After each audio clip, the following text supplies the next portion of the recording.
Hey everyone, it's Ryan here with my review for June 2022 for my achievements and game score. It's definitely been a while since I've done a video like this.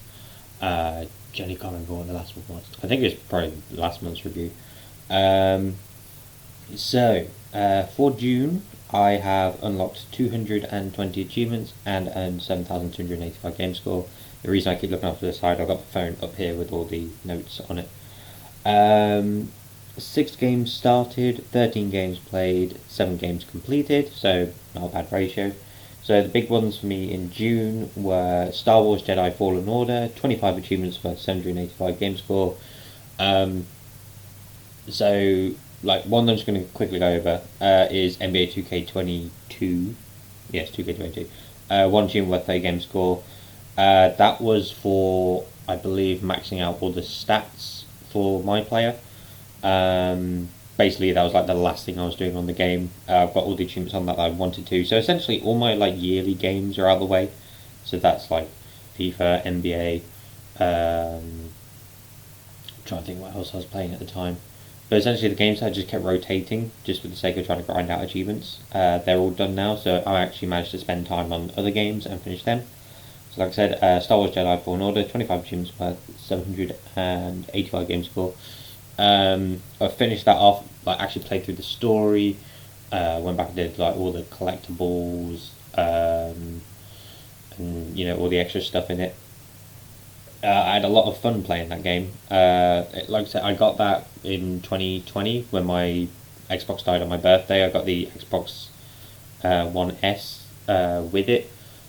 Started it briefly in like July, and then just basically never got back to it because, like I said, I started playing like all my yearly stuff, and it was like one of those things where it just kept being on the back burner for so long. Eventually got around to it, finished it, had a really good time with it. I'm very excited for the sequel to come out, which I think is next year. It's either late this year or next year. Also, Paparazzi, 17 achievements worth 750 game score. I did start that a while back, but it kept crashing, and then basically when it crashed, it never saved. So I basically removed the save data, like originally removed it from the Xbox, put it back on because there wasn't too much file size, and then basically in one sitting just decided to try and dash through it all.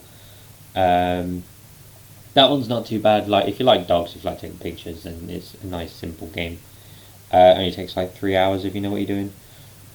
Cube 2, 10 achievements worth 825 game score. Again, I started that game a very long time ago. It was a game with gold at some point.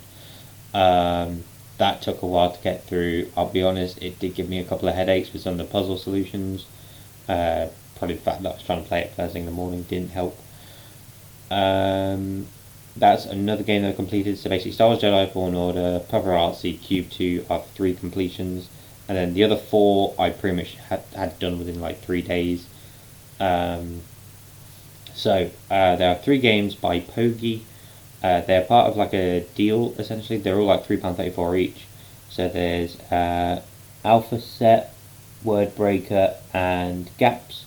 Basically like word-based puzzles. So basically one of them was essentially like you know the puzzles you get in like your magazines. So there's one where it's like to find out the bigger word on the top, you have to figure out the letters that are missing in like a set of like 5-letter words, and it makes the word at the top. One of them is literally Wordle, essentially. And yeah, the other one's basically just like you're basically just spelling words out, and it's in such a weird shape. Sort of like, you know how like when you make words in Scrabble, essentially like that. The other one was Little Mouse's Encyclopedia. Basically all these 1,000 game score. 2 of the Pogi games 31, Word Breakout 37. Little Mouse's Encyclopedia had 20 worth 1,000 game score. Again, that one takes like half an hour to do. Basically these were all like on some discount in essentially mid-June, like on the 15th is where I get the most. And then also F122, so basically because my brother pre-ordered it, I got to play it 4 days early, so I started, I think it was like the 29th of June that I actually made a start on it. So I got 16 achievements worth 270 game score. I then put it on pause because True Achievements are doing a July targets thing, and one of them was to get, basically there's like three medals you can get. So basically, I think the three were for starting new games, achievements in racing games, and achievements worth 20 game score. So the first one is like you get bronze for starting 2 new games, you get silver for starting 4 new games, and you get gold for starting 6 new games, which is a nightmare for me. The racing one was bronze for 5, silver for 10, gold for 15, which I'm probably done by now because I've just been playing quite a bit of it for the past few hours. And then the last one I think was like 3 achievements, 5 achievements, 10 achievements, or something like that. Also, I've been playing a lot of Marvel's Avengers, 19 achievements worth 380 game score. I've actually been having a lot of fun playing that, like playing through the story. That again was one I started a long time ago. And like I said, now that all the yearly stuff is out of the way and I've actually started finishing games off, I thought I'm going to grind that out because I remember seeing that it was leaving Games Pass soon. I'm guessing they kept it on because I thought it was going at the end of this month. Turns out it's still there because I was playing it today still. Basically just been doing a lot of grinding after the story. I think that's one of the things that people don't like in the whole live service thing. Like, I'm not a fan of that myself. But I've been having a lot of fun playing it. Like, I've been really enjoying it. I'm working on the second character at the moment. I won't go, like, I'm not saying I'm going to spoiler territory because, it's been out a while. But essentially, I'm working on the last achievements. All of them are obtainable in single player, which is nice.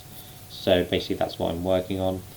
Lego Indiana Jones 2, 11 achievements worth 200 game score. I've basically done most of the story stuff. There's just some other things that I'm missing at the moment. I will work on them at some point. Again, it's just getting around to it. Minecraft Dungeons, 1 achievement worth 20 game score. I think I popped on that when like the update came out. I think it gave me an achievement straight away. Like I said, the 1 achievement NBA 2K22. And then 1 achievement in Hitman Blood Money because I asked a friend to pick a number between, I think it was like 1 and 364 because basically that's how many games are installed on my Xbox, and they picked Hitman Blood Money.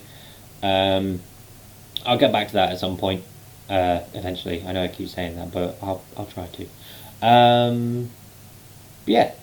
So for top achievements, there's a few here worth 100. I'll just go for the ones that aren't like pokey and stuff like that. Or actually Cube. Cube has a lot of them. So I have Collector, collected all chests and secrets worth 100 game score. That is in Star Wars Jedi Fallen Order. Feel the Force, unlock all Jedi skills. Again in Star Wars Jedi Fallen Order. That's 100 game score. Dogologist, complete the Puppypedia. That was the longest one to do in Paparazzi. Explorer worth 200 game score. Explore all tabs in all locations. That is for the Little Mouse Encyclopedia. The Truthful Enemy, follow the red wire, and the Flawed Teacher, follow the blue wire. That's essentially both the endings for Cube 2. Descendants worth 100 game score, Reach the Abyss. That's the story later, just before that bit. So yeah, like I said, a much better month compared to my last ones. So I'll go over the stats again. So 220 achievements unlocked, 7,285 game score earned, 6 games started, 13 games played, and 7 games completed. Thank you very much for watching this. I'll be doing one after this as well, where I'm going to be doing a quick review of WWE Money in the Bank 2022 that happened on Saturday night. So do watch that if you do enjoy sort of wrestling content as well. If not, absolutely fine. But like I said, thank you for watching this, and I'll hopefully see you in the next one.